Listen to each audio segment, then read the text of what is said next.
Bueno, buenos días, buenas tardes. Saludamos a todos nuestros oyentes, que cada vez son más. Bueno, hoy estamos en nuestro sexto episodio de esta primera temporada de Crónicas del Futuro y nos recibe en su casa Eugenio Zaffaroni, quien es jurista, juez penalista y quien fue entre los años 2006 y 2014, 2013 y 2014. 2013 y 2014, ministro de la Corte Suprema y quien fue después entre 2016 y 2022 miembro de la Corte Interamericana. ¿Cómo estás, Eugenio? Bien, bárbaro. Raúl me dicen. Raúl. Raúl. Bueno, Raúl, lo primero que le queríamos preguntar es, ¿tú algún hito? No me trates de usted porque me hace más viejo de lo que soy y ya soy bastante. Pido mil disculpas, pido mil disculpas. Nos equivocamos dos veces. Yo Sí, me traté ya de escuchamos más Eugenio y de usted, pero bueno, es una buena manera para empezar, sí. Bueno, si tuvieras que elegir algún hito o algo que te haya marcado, que haya cambiado tu forma de pensar la política, ¿qué sería? Mira, yo soy porteño, naturalmente nací en un barrio de clase media. Como sabés, los barrios de clase media de Buenos Aires son gorilas. Y empecé a escuchar las cosas que decían. Y bueno, al principio me metí en política, pero no en una cosa gorila, sino lo que era el franquismo del año 58, 59, un pibe. Después, bueno, Frondizi hizo las cosas que hizo. Y después me di cuenta, digo, no, para que acá hay una cosa que es el movimiento nacional, no lo demás. Y todo lo demás es un elitismo, un racismo, una cosa terrorífica que a medida que lo vas estudiando vas viendo el entreguismo que ha hecho. Qué sé yo. En fin, empecé a ver la historia de otro punto de vista, ¿no? Y luego usted empieza, yendo un poco más adelante en el tiempo, empieza a militar en el FREPASO. Sí, sí. Es decir, yo me quedé en la justicia, el gobierno constitucional me hizo juez federal en el 74, 75. Fui juez federal, éramos 3 jueces federales antes del golpe del 76. El golpe del 76, por supuesto, no viene en medio de una flores, un despelote, pasaban la bala por arriba, ¿no? Y ser juez federal era un problema, porque, bueno, teníamos que ver qué había pasado, si había un enfrentamiento, teníamos que ir a la comisaría a ver si había un enfrentamiento, que más o menos te das cuenta, si ves a la gente nerviosa, que una bala que pegaron en el auto, bueno, sí, un enfrentamiento, ¿no? Bueno, pero teníamos que hacer eso, y yo era el más pibe de todos, y los dos colegas que tenía eran, ¿Recibieron muchas amenazas en ese momento? sí, no solo amenazas, sino atentados. Hubo un atentado contra, bueno, Nochetti Fasolino iba con un auto de guaruras adelante, otro atrás, y Teófilo Lafuente le volaron 2 veces la casa acá en Avellaneda y Donato Álvarez. Pero eso no venía por parte de la subversión, sino por parte de las 3 AES. La subversión decía que nosotros éramos la contradicción en el sistema. Bueno, qué sé yo, no sé si éramos la contradicción en el sistema o qué éramos 3 tipos que hacíamos lo que podíamos, en medio de un despelote que era. Bueno, me tocó declarar la inconstitucionalidad de la prohibición de opción de salida para el país latinoamericano. En fin, algunas cosas de esas. Y un día, bueno, viene el golpe, rajan a todo el mundo y yo estaba dispuesto a irme a España, pero irme por la puerta, no tenía ninguna razón para irme de otra manera. Y lo insólito es que rajan a todo el mundo y el único que dejan es a mí. Lo cual no me lo explicaba. Tampoco me lo explicó y creo que fue de casualidad. Creo que no encontraban con quién reemplazarme, ese fue el problema. Bueno, junté a los secretarios y le dije, muchachos, yo me voy al ministerio y renuncio. Yo la verdad que no tengo una historia de poder judicial porteño. Empecé como juez en Villa Mercedes, en San Luis. Estuve ahí 5 años, 4, una España. Y después fui 2 años procurador general de la provincia. Y de ahí me nombran juez federal y con mi habitual inconsciencia digo, sí me animo. Pasa todo esto. Está por volver la democracia y unos meses antes en una revista me hacen una entrevista y yo digo de todo. Me saqué, estaba con ganas de decirle todo, y dije esto. Una entrevista que me hizo Mona Moncalvillo.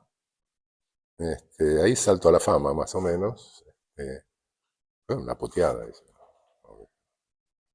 Eso antes de terminar la dictadura. Sí, era el mes de abril, más o menos, del 83. Bueno, termina la dictadura y me ofrecen la Cámara Federal. Y yo dije, no, la justicia federal no vuelvo. Después de la experiencia que había tenido, dije, no vuelvo. Y creí que no volvía nunca. Bueno, con los años, a partir de un accidente político, volví, pero no era mi intención. ¿Cuál fue el accidente Pero político? bueno. Encontré a Kirchner. Ese fue el accidente político. ¿Qué te pasó por la cabeza cuando Kirchner te propone integrar la Corte Suprema? Yo nunca fue mi aspiración. No. Yo quería ser defensor general. Cargo de Estela, era eso que me gustaba. Porque tenés el estudio jurídico más grande del país defendiendo a los tipos más jodidos del país. Entonces decía, desde ahí puedo generar un pelote interesante. Además usted es garantista. Sí, bueno, garantista, qué sé yo. La Constitución es garantista, no que sea yo garantista.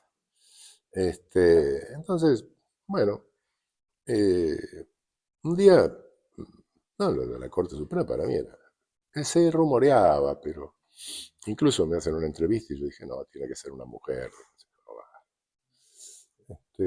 Nunca había hecho los deberes para ir a la Corte Suprema.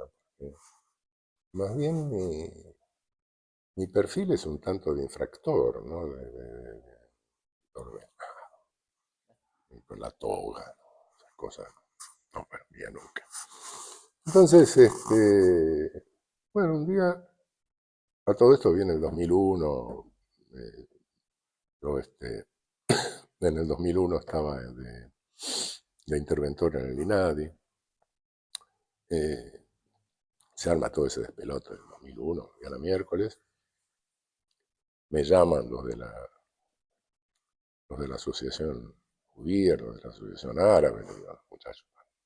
Y de repente vivía porque me habían contratado en México para un doctorado. Entonces iba en el Estado de México. Entonces iba y daba un mes de clase y pasaba 2 meses acá, pero me pagaban los 3 meses. $3.000 en aquel momento mensual, y ya yo me hacía pasear por litera por acá, más o menos. Un día llego de México y me llama Debido. Tengo necesidad de verte. Bueno, ¿es urgente? Sí. ¿Cuándo? Dentro de una hora. No, pará, tengo que bañarme. Lo voy a ver, porque creí que había un problema con que necesitaban administrativistas por las cosas que había hecho el Menem y qué sé. Y me dice, mira, tenemos que contraponer una figura a la figura de Nazareno. Y esa figura sos vos. A la figura, perdón, De Nazareno, el presidente de la Corte. Nazareno era un comisario riojano, muy piola. Se dio cuenta de que él no podía ser un intelectual en la Corte. Se armó un equipo de los mejores secretarios que encontró y hacía unos votos bárbaros, independientemente de que era la mayoría automática y todo eso. Digo, che, pero... Claro, los 90, digamos. Claro. Che, le digo, pero yo quiero ser defensor general, no, te necesitamos como juez de la Corte. ¿Qué es? ¿Una prueba de militancia a las 4 de la mañana en Curapalí, Cobo? Sí, jodete. Bueno, a la noche hablo con Néstor y a mí me llamaba la atención todo, porque tampoco uno sabía lo que Néstor iba a hacer. Y no era cercano a Néstor previo a ese momento. No, yo había tenido una entrevista con Néstor antes, no me llevaba mal. Lo había reputeado por una cosa que había hecho con el Procurador General de Río Gallegos.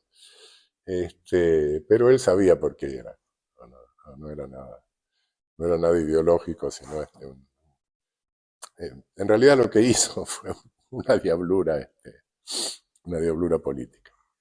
En Río Gallegos hay un café, confitería, como en todo pueblo, donde se juntan todos. Y se juntaban los, ¿qué tal? se juntaban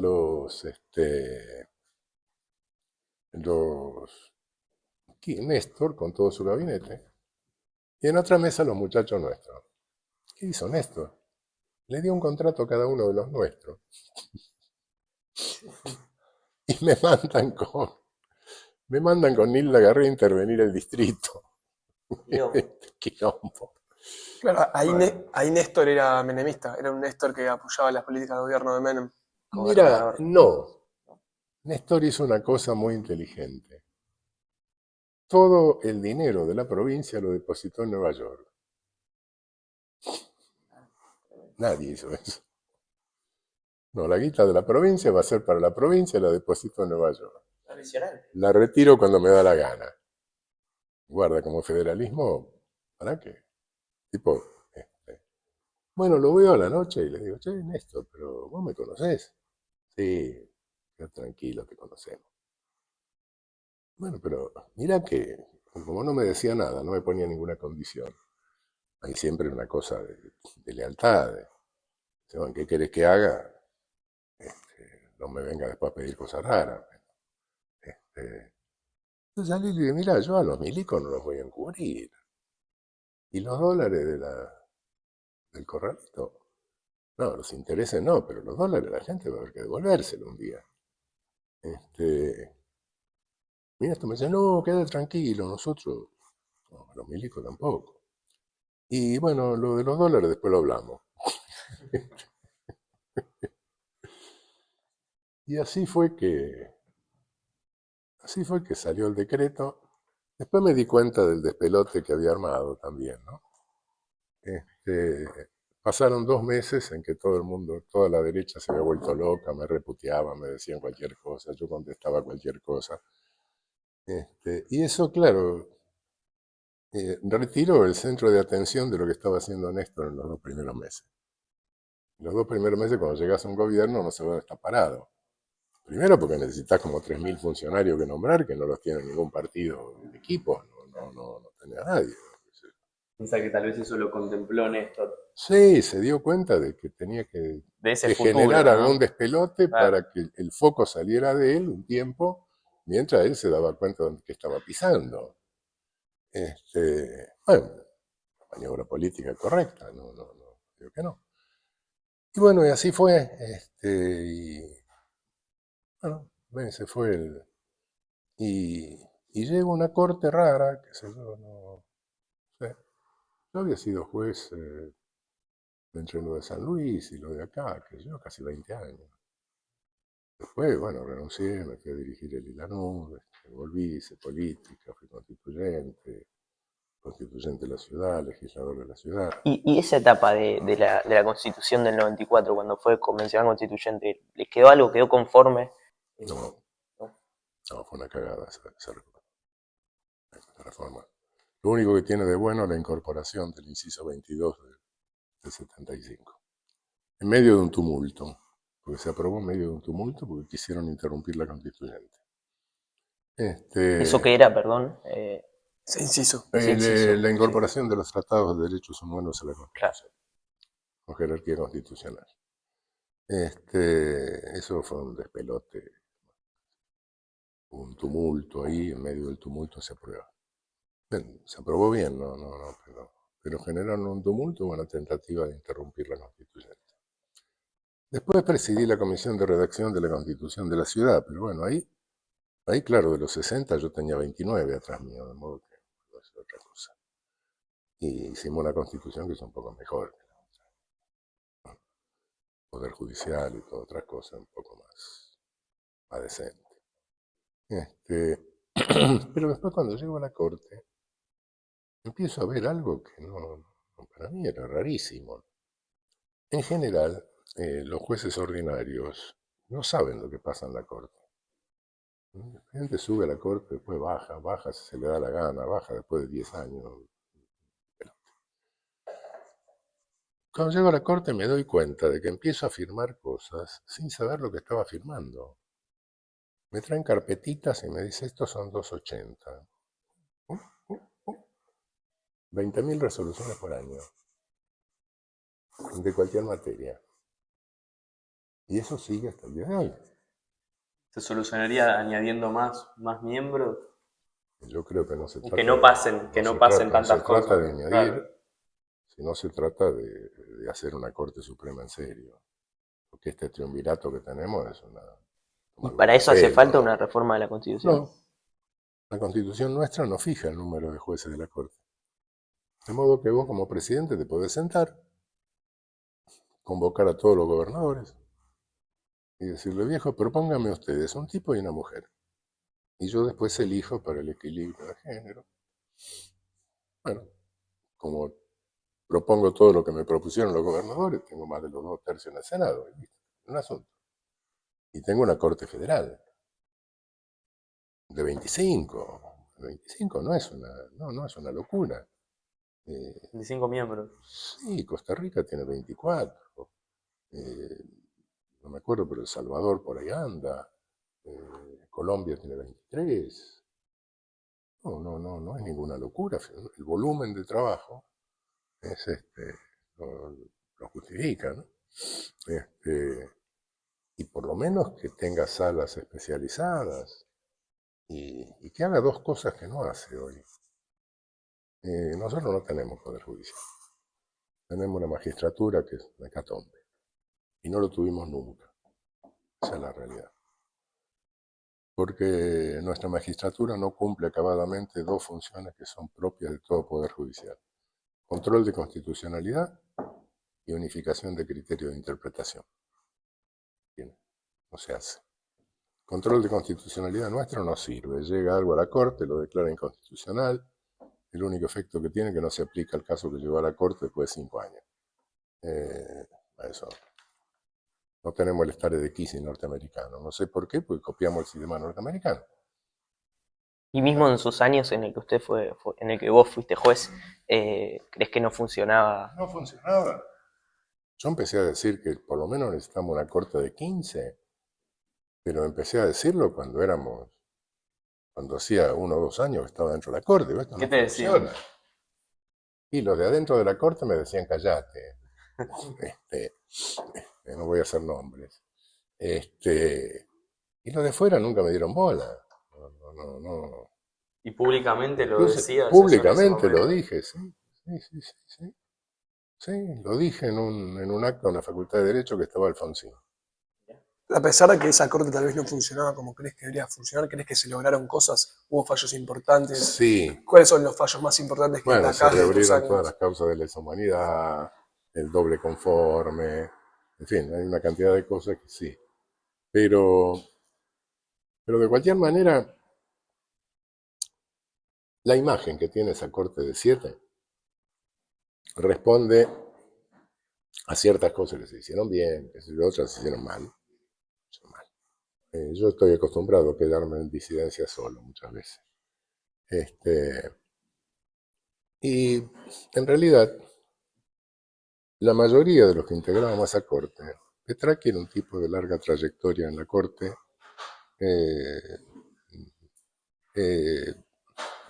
la Hayton y la otra muchacha habían sido jueces, un producto tribunalicio. Yo era un producto tribunalicio más o menos fabricado, pero bueno, tenía mis cosas. Fight no era un producto tribunalicio, venía de la calle, pero se consideraba que era juez de la Corte norteamericana, de la Supreme Court. Y decía, ser juez de la Corte Suprema es una función full time, full life. Pero eso tenía un efecto. Como la mayoría teníamos esa experiencia, hay una cosa que la burocracia judicial te enseña. Tiene muchas cosas negativas, pero tiene alguna positiva. Y es que cuides la imagen del tribunal. Entonces no es que no hubiera despelotes entre nosotros, lo sabía.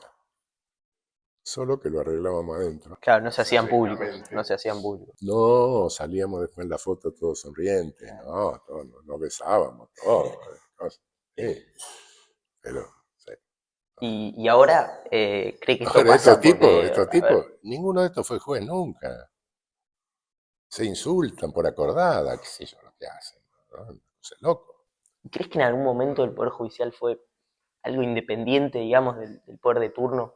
Mira, no se trata de que sea independiente, Sí, porque independiente no hay. no hay, claro, sí. Si voy a pensar en un juez que sea apolítico, aséptico, ideológico, asexuado, apartidista, no, llamar a un psiquiatra, no nombre juez, un tipo así. No tiene una concepción del mundo. No.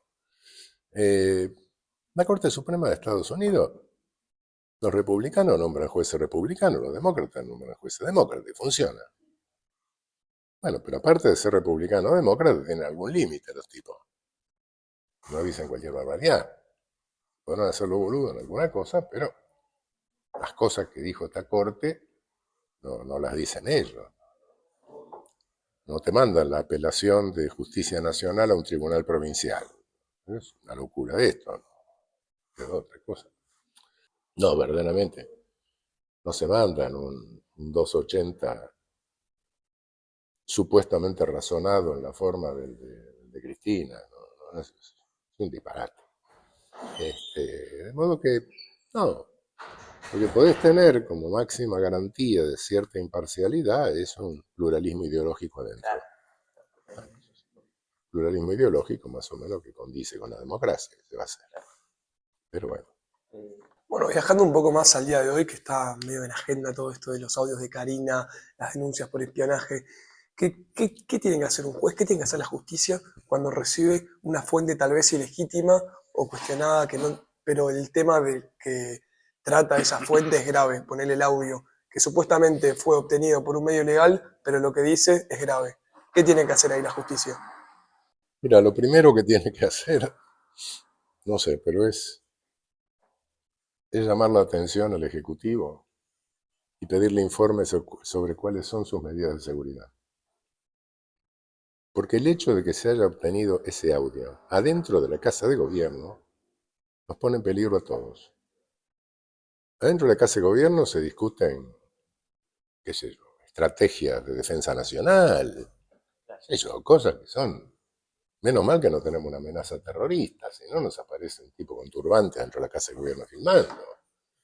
Entonces, bueno, qué sé yo, lo primero que creo que tendría que hacer un juez es eso, decir, ¿qué medidas tiene?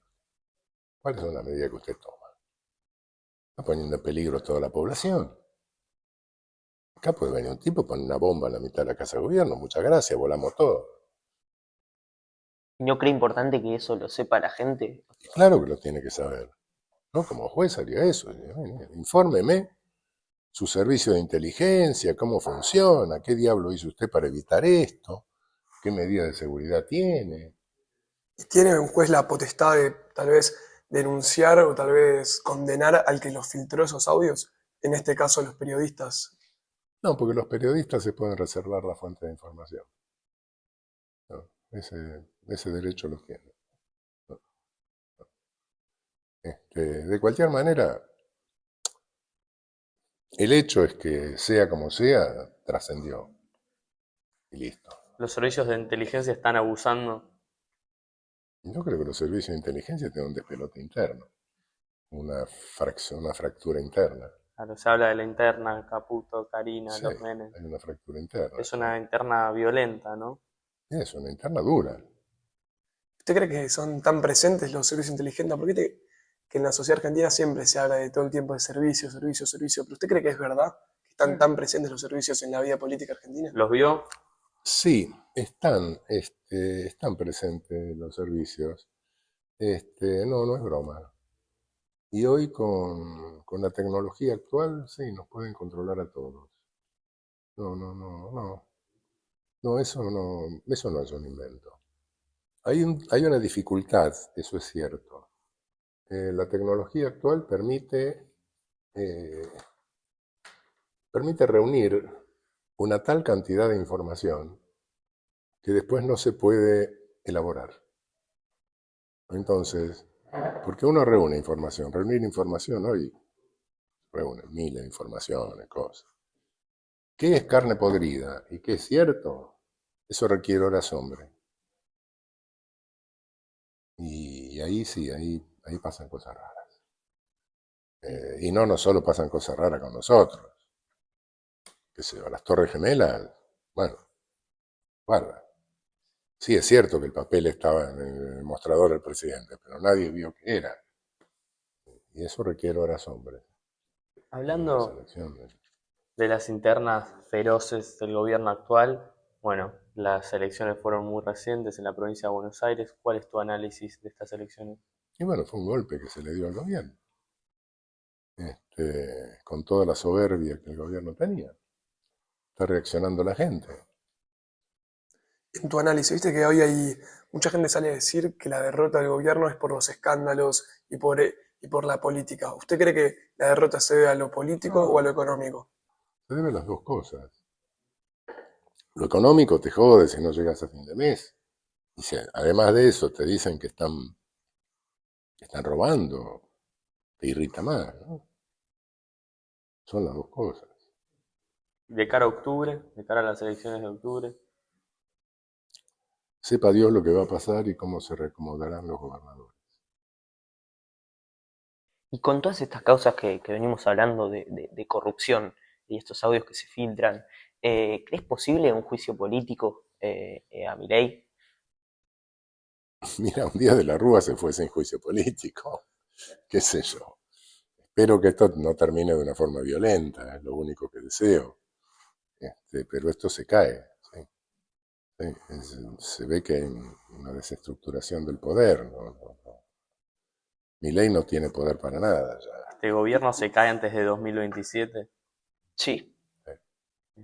Sí, porque no quedan dólares. Y se habla de lo que pueda venir el próximo gobierno, qué puede hacer, y algunos referentes dijeron que como primer medida indultarían a Cristina Fernández de Kirchner. ¿Qué significaría eso para la justicia, para el país? Yo no sé si indultar o alguna,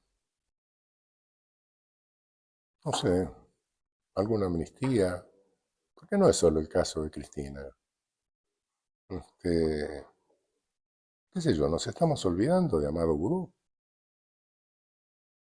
fotografiado en bolas casi. Nos estamos olvidando de Milagro Sala. No sé, me parece que tenemos presos políticos, y en plural. Bueno, con eso que vos decís, ¿no? De los presos políticos, la judicialización de la política. ¿Vos qué crees que genera eso en las democracias? Pero saliendo de Argentina, en todo el mundo hay unos movimientos de que los políticos están cada vez más juzgados y en el ojo de la justicia. Mismo fue Lula en Brasil, ahora Bolsonaro. En Francia hay un escándalo. En todo el mundo no. En todo el mundo hay que tomarlo con pinzas. En América Latina sí. Bueno, no sé, en nuestra América, no sé qué tan latina sea. Acá sí. Acá es una criminalización para sacar de la escena a líderes populares. Y muy clara, y regional. Es decir, esto viene del norte, esto no es un fenómeno local. Esto no es Lorenzetti.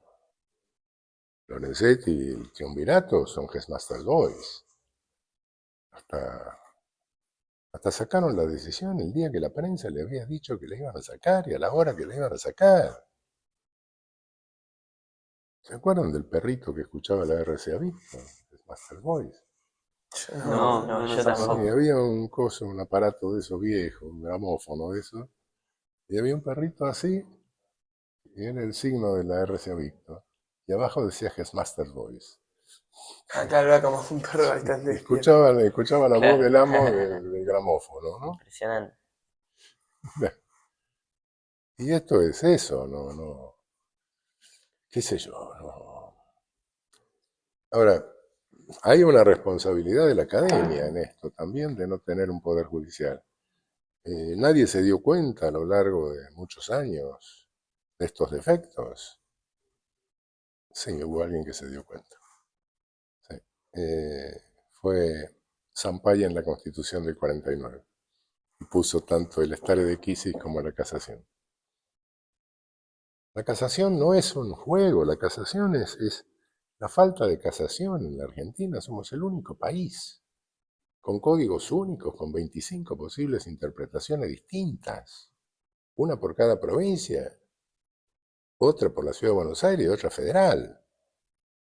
¿Y eso qué te garantiza? Te garantiza que haces lo que querés, sin necesidad de decir barbaridades. Sin necesidad. Para ver si entendí lo que vos decís, es que en la Argentina los códigos de cada provincia no están unidos por un código nacional. No, hay un código nacional, el Código Penal nacional, que ese no pero 25 funciona. interpretaciones distintas. Claro. Entonces, cuando yo no es que se lo explique a los alemanes, a los italianos, se lo explico a los brasileros, que no tenemos casación, y los tipos de miren, cómo se arreglan, qué sé yo. Bueno, ¿qué es lo que te posibilita eso? ¿Usted qué propone? ¿Como que haya una interpretación? Que la Corte Suprema haga casación. Tenés un tipo adelante. Lo miro y digo, este tipo es un hijo de puta, lo voy a condenar. Uno es un buen tipo, lo voy a absolver. Y nosotros los penalistas tenemos opiniones distintas. Entonces, según lo que convenga, lo que voy a decidir bajo el librito de Sanchinetti o el mío. Y no digo ninguna barbaridad. No me mando a la doctrina Urso, cualquier disparate de eso, no. No, digo cosas que sí, son discutibles. Tengo un papel adelante que es un cheque postdatado. ¿Sigue siendo cheque o es un instrumento de crédito? Si es un instrumento de crédito, váyase a la justicia civil a ejecutarlo. Si es un cheque, te proceso. Y las dos posiciones están. Entonces, y ninguna de las dos es loca, ¿no? Bueno, ese es el asunto. El sistema te da las posibilidades para De hacer cualquier cosa. Y eso va también más allá de Argentina, ¿o no? Digo, en el mundo también, mismo en los códigos fiscales, habla mucho de que los empresarios, de que los grandes capitales tienen muy buenos abogados que saben cómo interpretar las leyes para evadir impuestos. Por supuesto, eso es mundial. La selectividad del poder punitivo es estructural. Qué sé yo, no hay poder punitivo que no tenga selectividad. Solo que, bueno, a veces alcanza límites que son absolutamente irracionales y otras veces los podemos limitar un poco. Pero mira cómo se configura la población penal y te das cuenta de la selectividad. Tal vez cambiando un poco de tema, porque me quedé con algo que dijiste ahí. ¿Vos creés que hoy la sociedad demanda mano dura, demanda condenas graves? ¿Qué es lo que demanda hoy la sociedad? Mira, a la sociedad le llenan a través de los medios de comunicación masivos y a través de la comunicación a distancia y las redes, y que yo le llenan la cabeza. Hoy estamos viviendo un fenómeno de colonialismo, pero el colonialismo es el sometimiento material de un Estado por otro.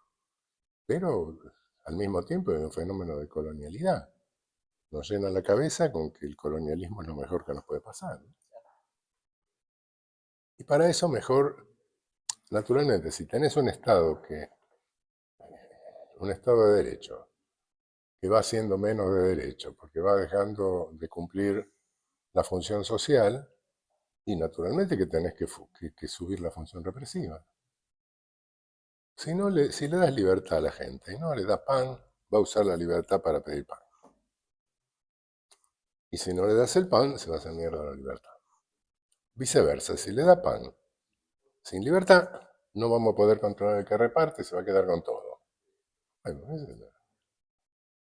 Ahora, si entiendo lo que usted plantea, es que penas más graves no provocan que haya menos delitos. pero alguien puede creer que un hijo de puta que le da un hachazo a la mujer 10 minutos antes abre el Código Penal a ver si le cuesta 10 años más o menos. Pero mucha gente también. ¿Todo loco? Claro, pero, o sea, no existe ese poder de disuasión No. de un delincuente no va a decir No, no voy a si- hacer esto no, porque voy en cana, acá voy en cana toda la no, vida. siempre confía en que va, o directamente está tan loco el tipo que no lo piensa, o no le importa, o siempre va a pensar que la va a llevar de arriba. O acá me agarran y la policía tiene derecho, me pegan un tiro. No va a pensar eso el delincuente. No lo piensa. ¿Y cree otra solución que no sea capaz subiendo las penas como plantea el compañero? O sea, ¿qué planteas vos para bajar el delito? Primero, subir penas. ¿Qué nuestra población penal cómo se compone? 50% prisión preventiva, no están condenados. Antes que nada. Segundo, como están en cana por delitos que no son muy graves, prácticamente el día que sale la condena lo tenés que soltar. 2 años, 3 Claro. años. Un afano común, un bulto. Si es primario lo tenés que escarcelar. Bueno,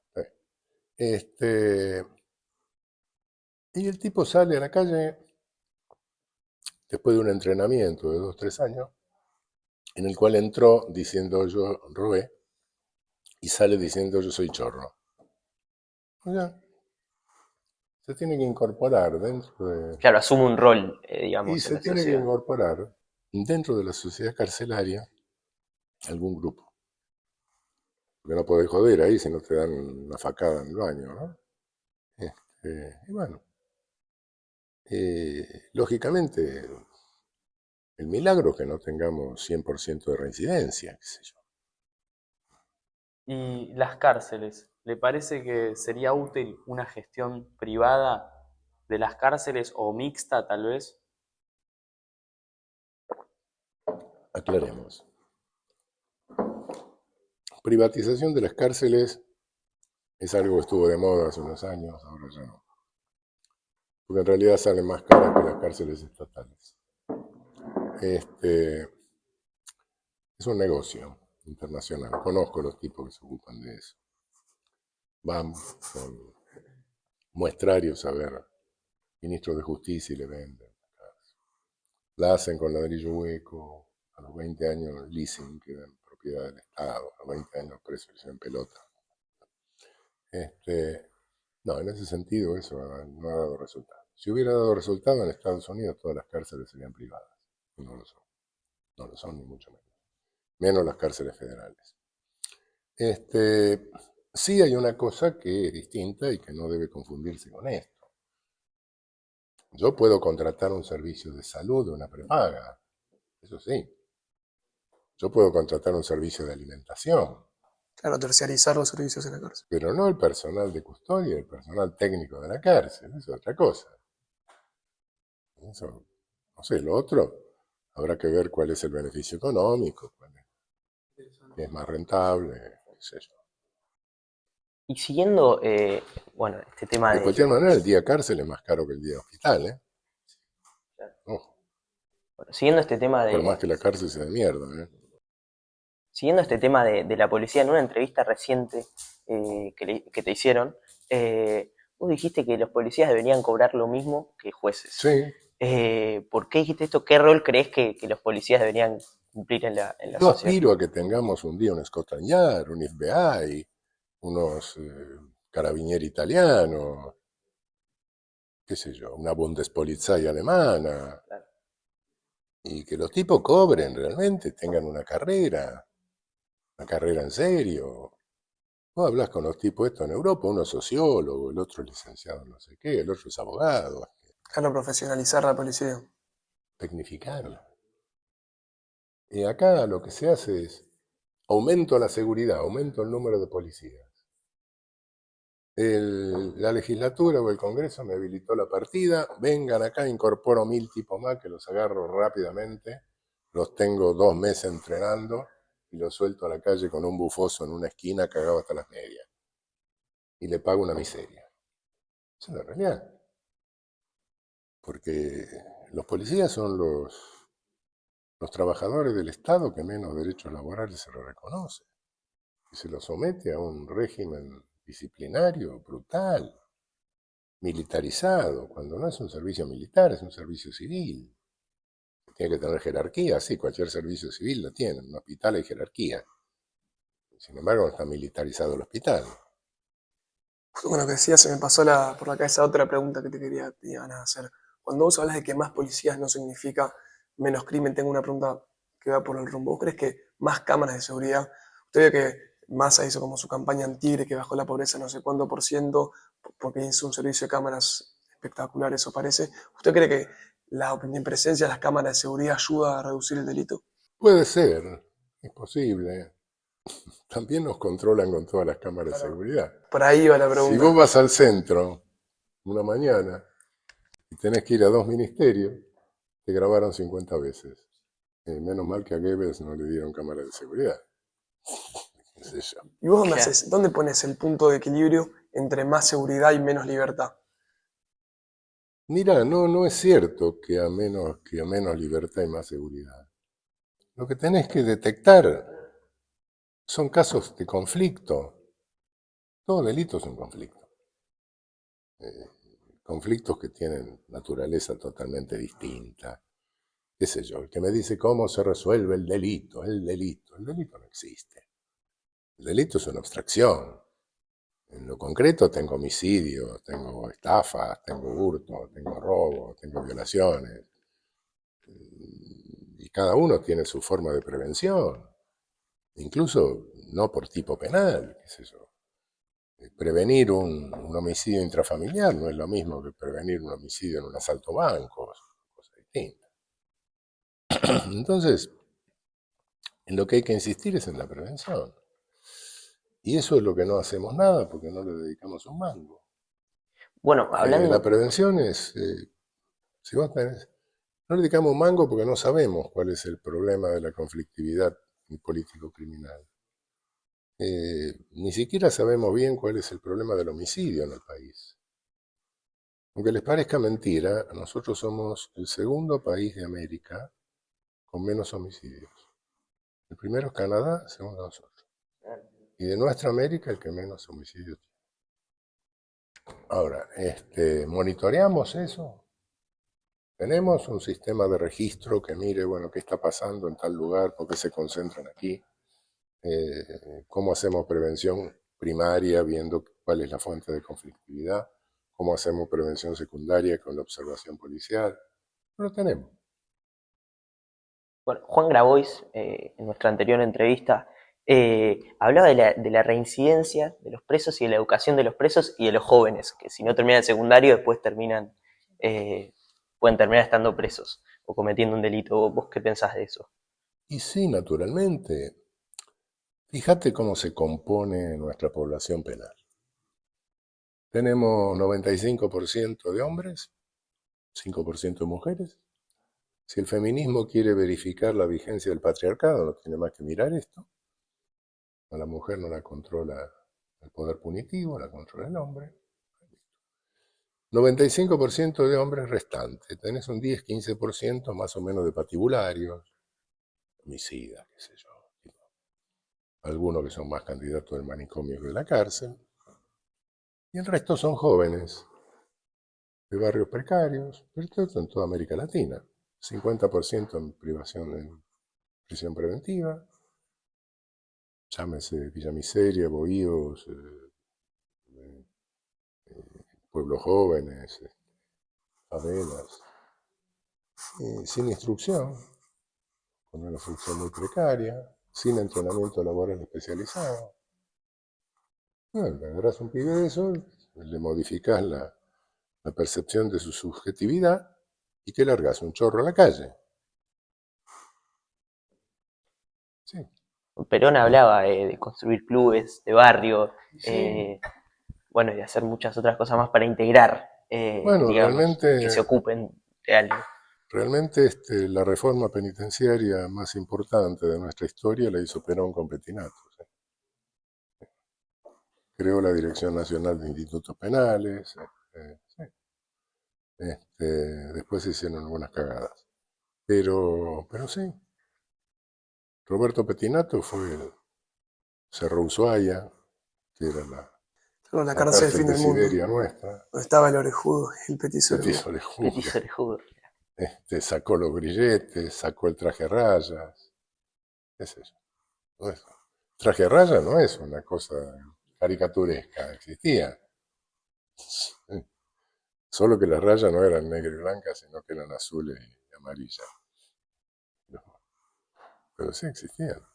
Bueno, cambiando bastante, radicalmente de tema, me gustaría saber qué influencia tiene la presión mediática, si es que tiene alguna a la hora de dictar una sentencia. Ah, sí, mucha. Mucha. Los jueces temen. Temen el linchamiento mediático. Sí, sí, sí, claro. El linchamiento mediático, el aprovechamiento de ese linchamiento por políticos inescrupulosos. Sí.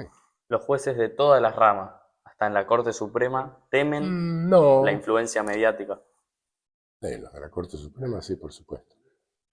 Aunque a veces no les importa tres cominos. Depende de qué influencia mediática. No, fundamentalmente los jueces penales. Nosotros más discutible. La conflictividad que salta a la vista es la penal. ¿Y eso es bueno? ¿Malo? Eso es desastroso. Un juez que está cagado es un peligro. Puede hacer cualquier cosa. Vos por miedo, si tenés miedo en serio, haces cualquier cosa, qué sé yo. Bueno, juez también. Y cuando votaron la ley de imprescriptibilidad, me gusta decirlo, ahí recibieron muchas presiones. ¿Vos sentías miedo en ese momento de votar afirmativo para esa ley? No, no fue la ley de imprescriptibilidad. Hubo varios problemas y varios argumentos, y yo di el mío que era distinto al resto. Dije, bueno, los delitos de lesa humanidad son imprescriptibles en el derecho internacional. España, invocando el principio universal, nos exigía la extradición de delincuentes de lesa humanidad nuestros. Teníamos una opción, o se los dábamos a España o los jugábamos nosotros. La tercera de no hacer nada no funcionaba, porque eso era colocarnos en violación a las leyes del derecho internacional. Entonces las dos opciones que había eran esas. El principio universal había que pararlo, porque el principio universal hace que esos delitos puedan ser penados por cualquier país por el cual transite un ciudadano nuestro. Entonces es un peligro para todos nosotros. Vamos con el pasaporte argentino, puede pasar cualquier cosa. Después nos absolverán, pero bueno, Había que hacer algo. había que hacer algo y deslegitimar el principio universal. La jurisdicción es un atributo de la soberanía. Yo no puedo interpretar mi constitución, que es un reparto de poder para ejercer soberanía, en esencia, no la puedo interpretar como mandándome a ejercer jurisdicción por otro país. Consecuencia, lo juzgamos nosotros y listo. No la historia. Y se acabó el principio O universal. sea, tenían apoyo internacional, digamos. Claro. No, teníamos el pedido, los pedidos concretos de extradición. Sí, Mándenos a fulanito, sutanito, menganito. Yo no voy a mandar a un argentino a que los juzguen en otro lado. ¿Vos creés que funciona hoy la justicia internacional? No sé, la Corte Penal Internacional, la Corte Internacional de Justicia. ¿Vos creés que son organismos que Sí, funcionan? algunos sí. ¿Tienen futuro? Algunos sí, otros no. El sistema nuestro continental de protección de derechos humanos es muy débil. A veces no funciona. Las cosas llegan a la Corte después de 10 años, tienen que pasar por la Comisión de Derechos Humanos de Naciones Unidas. Cuando llegan las viudas, qué sé yo. No funciona eso. El sistema nuestro a veces, con alguna medida provisional, pero no. Con las cosas que están pasando en América Latina, la Comisión y la Corte no han hecho nada. Incluso con cosas muy graves, como es la violación del derecho de asilo, el allanamiento de la Embajada Mexicana en Quito, que no tiene precedentes. La dictadura del 55 devolvió a los tipos que habían sacado de la Embajada de Haití. Pinochet le dio la opción de salida a la gente. Videla lo respetó, no dio la opción de salida, pero no se metió dentro de la embajada. ¿Qué es esto? Sí, fue grave ese conflicto ahí. ¿Y qué pensás ahora de los conflictos internacionales que está habiendo, por ejemplo, entre Israel y Gaza? Qué sé yo, no sé cómo se resuelve eso. Creo que la solución es la de siempre, dos estados. ¿Qué sé yo? Lo que dijo el Papa hoy, qué sé yo. No hay otra. Ahora, sí es cierto que cuando estás ahí ves, estos ingleses han sido unos hijos de puta. Porque tenés pedazos de un estado dentro de otro. Es un despelote eso. Cuando lo ves en vivo y en directo decís, bueno, cómo resuelvo esto, ¿no? Pero sí, la solución son dos estados, claro. Me quedó algo que quería preguntarte, que fue un caso muy, muy mediático y muy reconocido, recién cuando estábamos buscando quién eras, que fue la ley Arriola, que permitía, que permitió el consumo personal privado de marihuana. ¿Qué balance haces 15 años después de eso? ¿Fue Mira, positivo? no, cuando yo era juez de sentencia, entre otras cosas, era la época de subversión, qué sé yo. Todo tipo con pelo largo, barba y que fumaba marihuana era un terrorista. Un estereotipo absolutamente ridículo, ¿no? Y conociendo cómo funcionaban las orgas, eso no era así. Este, las orgas eran bastante verticales, de jodidas. Bueno, qué sé yo. Entonces, habían bajado la edad de responsabilidad penal de los chicos, de los adolescentes. Habían bajado a 14 años. Entonces teníamos pibes procesados por un porro fumando en la esquina. Y me hinché. Empecé a decir, bueno, artículo 19 de la Constitución, yo dispongo de mi salud. Si lo que tiene es una cantidad mínima para consumo, chavo, váyanse a la casa. No solo eso, sino que hay otro caso, no me acuerdo ahora el nombre, que no es Arriola. Un día me aparece una pareja de abuelos bolivianos, 70 años, totalmente azorada porque estaba procesada por tener una bolsita de hoja de coca. Naturalmente dije que era inconstitucional, que la ley penal en blanco podía identificar cosas, pero no podía salirse totalmente de lo óntico, no podía ser de la materia prima el tóxico. Bueno, me putearon, quilombo. A poco andar, y ya en tiempos de la dictadura, se producen dos fenómenos. Primero, no había dónde meter a los pibes. Los pibes muy chicos son un problema, ¿no? El pibe adolescente tiene un acting out, el adulto no tiene, ¿no? El adulto piensa un cacho más, el otro reacciona. Es peligrosísimo eso, un quilombo. Y en segundo término, empezaron a meter en cana a los hijos de los camaristas, de los ministros. Entonces, en un momento dado se dio marcha atrás, y viene bueno, no se derogó lo de la marihuana, pero empezaron a decir que era una cuestión de hecho, ver qué cantidad había en cada caso, etcétera. No lo declararon inconstitucional y, y bueno, en definitiva,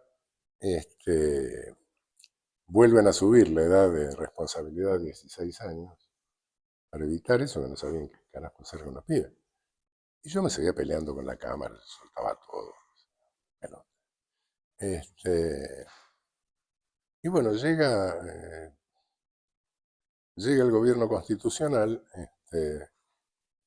y la Corte Suprema Constitucional es la que hace el fallo Arriola. Que después de muchos años ratificamos nosotros. Pero claro, el balance que hago es lo que te decía hace un rato. Como vos declarás inconstitucional algo y no se aplica al caso, pero cada juez sigue haciendo lo que quiere, entonces decimos, está declarado inconstitucional, pero ¿para qué sirve si me meten en cana?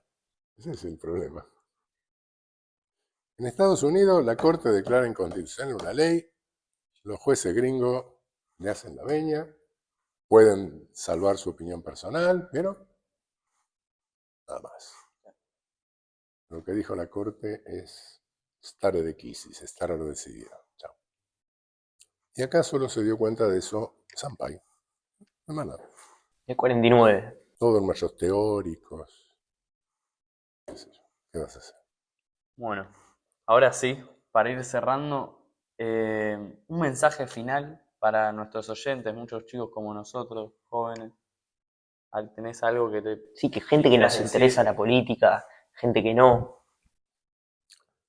Y mirá, al que no le interesa la política, lo decía Perón, el que no se informa, la política se la hace otro.